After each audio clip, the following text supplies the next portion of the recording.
So solution focus in the bigger issues of society. Is this a hypothetical dream, a revolution, or yet another unfolding of the powerful potential of solution focus? We are a growing group of solution-focused practitioners around the world who are reflecting, dreaming, and acting on this. This is not necessarily about ideology, party politics, demonstrations on the streets, or law reforms. It's probably more about how a solution-focused approach becomes part of a large-scale dynamics as a disciplined attention in public space towards the topics, questions, and changes that we might want to see grow in the world. If a solution focus directed towards bigger issues in society might take different forms and might also take us to all kinds of settings and changings that we maybe cannot even imagine yet. However, we know very well in solution-focused community that we pay attention, what we pay attention to tend to grow. So let's try to imagine how it may look like if solution focus had become more integrated in large-scale dynamics related to national and international political dynamics, as well as also to social movement and tendencies in the private sector around the world. And our imagination can unite across continents and oceans. So I asked Jason Pascoe, a solution-focused consultant in Australia, and this is what he said.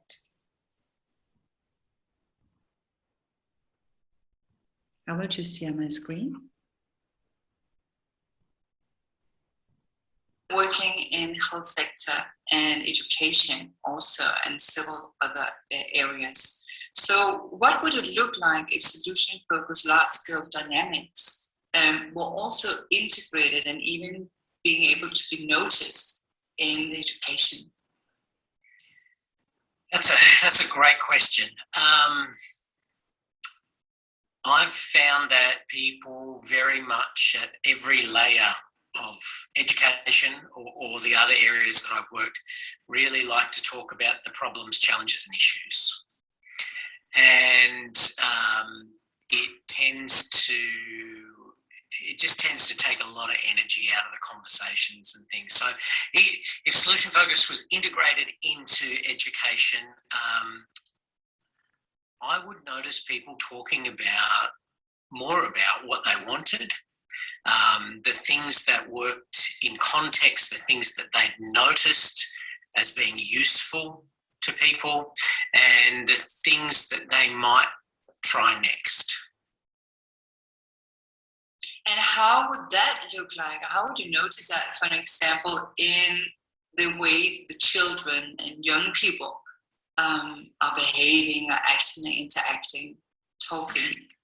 I think for young people, it could be the opportunity and the ability not only to talk about what they want, but be able to navigate an education system that is quite flexible in helping them pick from multiple subjects, maybe pick subjects across schools, maybe pick different subjects across universities and build their own degree. That'd be an interesting thought. Maybe it happens somewhere, Sophie, I don't know. I haven't seen that. I think as educators, sometimes we can be well-intentioned fixers and we offer advice far too quickly. Whereas if we were having conversations with students, maybe we would be articulating, thinking about assessments and things like that, that teachers can clearly articulate what gets a student as high as they got and what might get them just that extra 5% next time.